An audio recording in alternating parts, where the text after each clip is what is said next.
ህይወት ትግል ናት። አልጋ በአልጋ የሆነ ምቹ የሆነ ሁሉም ነገር የተደላደለ ነገር በዚህ ዓለም ላይ የለም። በአንድም ይሁን በሌላ ሁሉም ሰው የየራሱ ፈተና የየራሱ ትግል አለው። ከትግል የጸዳ ህይወት አይኖርም። ቢኖር እንኳን እጅግ በጣም አሰልቺ ነው የሚሆነው። እነዚህን ፈተናዎች ሲመጡ ገና የምናይበት አንግልና የምናይበት አቅጣጫ ቀጥሎ የሚኖረንን የህይወት ትግል ይወስኑታል። አንድ ሰው የሚያድገው አንድ ሰው የማያድገው አንዳንዱ ምን ልማድ አድርጎታል። ፈተና ሲመጣ ፈተናውን ቀጥቅጦ ማባረር ለምዷል።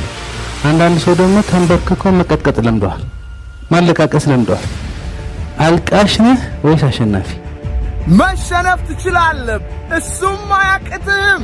ሁሉም ሰው ተሸናፊ ነው። ከባዱ ማሸነፍ ነው። ለማሸነፍ ስትነሳ ሁሉም ነገር ካንተ ተቃራኒ ይቆማል። ጓደኞች፣ ቤተሰቦች አይሆንም ይሉሃል። ኢንቨስት ያደረከው ገንዘብ ሊከስር ጫፍ ላይ ይደርሳል። ያንተ አእምሮ፣ ያንተ ስሜት አንተ ላይ ይነሳል። ምን ነበር ባቆምኩኝ ትላለህ። አሸናፊ ግን አሸናፊ የሚሆነው ዋጋ ሲከፍል ነው። በራሱ ሲተማመን ነው። የአምላኩን መንፈስ በልቡ ሲያነክስ ነው። አሸናፊ ለመሆን ሁሉን ነገር ይጠይቃል። ልፋት፣ ስቃይ፣ መከራ፣ ትችት፣ ስድብ፣ ኔጌቲቭ ኮሜንት። ተሸናፊ ግን ሁሉም ሰው ባይ ዲፎልት ተሸናፊ ነው። ተመልከት በዙሪያ ሰዎችን ያቸው። ብዙ ሰዎች ተሸናፊ ናቸው። ምክንያቱም ምንም አይጠይቅም።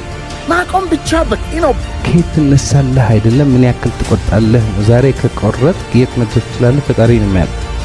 አሁን በፈተና ውስጥ ያላችሁ ሰዎች ምርጫችሁ ሁለት፣ ተሸንፎ ወድቆ አልቅሶ አዝኖ አልጋ ላይ መቅረት አንዱ ነገር ነው።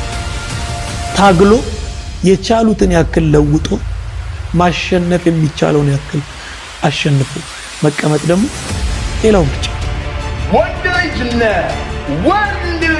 ነህ፣ ተነስና ወንድ ልጅ ሆን። ከባድ ውሳኔ ወስን። ያልተለመደውን ነገር አድርግ። ለቤተሰቦች፣ ለራስ የሚያኮራ ምግባር ፈጽም። ዋጋ ክፈል። ወንድ ልጅ ነህ፣ መሪ ነህ፣ አድራጊ ነህ። ወንድ ልጅ ነው። እቺ ዓለም ለተሸናፊዎች ቦታ የለም።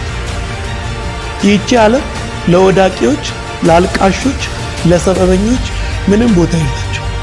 ህልም ማሳካት ቀላል ቢሆንማ ሁሉም ሰው ያሸንፍ ነበር። በዚህ ዓለም ላይ የወደቁና የተሸነፉ ሰዎች ስማቸው ከተጠራ የተሸናፊ ምሳሌ ለመሆን እንጂ ሊደነቁ አይደለም።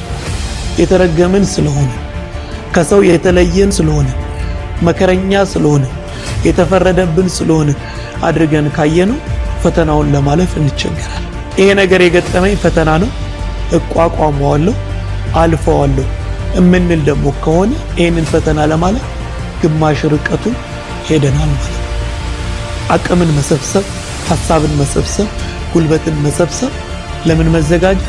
ለማሸነፍ መዘጋጀት። አሸናፊ ሰዎች ያሸንፋሉ። አሁን ያለው ፈተና ጥሩ እኮ ነው። አንዳንዴ በረከት በፈተና ተሸፍኖ ነው የሚመጣ አይደል? የሆነ ፈተና መጥቶ ሊያጠፋኝ ነው ብላችሁ የእናንተ በረከት አልሆነ። አሁን ያለው ፈተና ሊያሳድግህ ነው።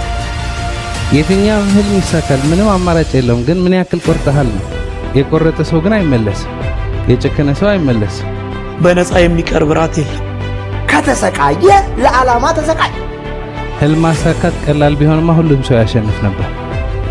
ሁሉም ነገር በመታገል የሚመጣ ህመም አለው፣ ድካም አለው፣ መሰልቸት አለው። የሚገጥማችሁን ፈተና ከማሸነፍ ውጪ ምርጫ አታድርጉ። የገጠመን ፈተና ያልፋል።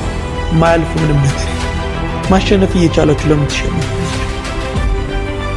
ማሸነፍ እየቻላችሁ ለምን ተስፋ ትቆርጡ? ታግለን መለወጥ እየቻለን ለምን እንወድቃለን? ስለዚህ ማሸነፍ እየቻላችሁ መሸነፍን አትምረጡ። መቆም እየቻላችሁ መውደቅን አትምረጡ። ቀና ማለትን እየቻላችሁ መጉበጥን አትምረጡ። ለምን ተው?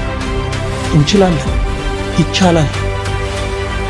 በንግድ በኪሳራ የሰበሰቡት ሁሉ ዜሮ ሆኖባቸው ትናንት ሀብታም ተብለው በአንድ ቀን ለማኝ ተብለው ወድቀው የነበሩ ሰዎች እንደገና ከዜሮ ተነስተው አሸንፈው አሳይተውናል።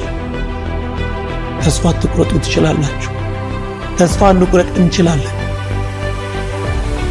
ብዙ ሰው በዚህ ሂደት ውስጥ የሚፈራው መውደቅ ነው። ሞክራችሁ ወድቃችኋል? እንኳን ወደቃችሁ። የሰው ልጅ መውደቅ ስህተት አይደለም። ስህተት የሚሆነው ከውድቀት ተምሮ አለመነሳት። ተስፋ መቁረጥን ትተን የማሸነፍ ትግላችንን መቀጠል ያስፈልጋል። ተስፋ መቁረጥን ለማንም አልመክርም፣ ለራሴ አይሆን እንደማሸነፍ ደግሞ አውቃለሁ። ስለዚህ የማሸነፍ ትግላችን ይቀጥላል። ፈተናዎቻችንን እናሸንፍ። ፈተና እስካልገደለን ድረስ የሚያጠነክረን መሆኑን አውቀን ለማሸነፍ እናሸንፋለን፣ እንችላለን። ነገ ደግሞ የተሻለ ቀን ይሆናል።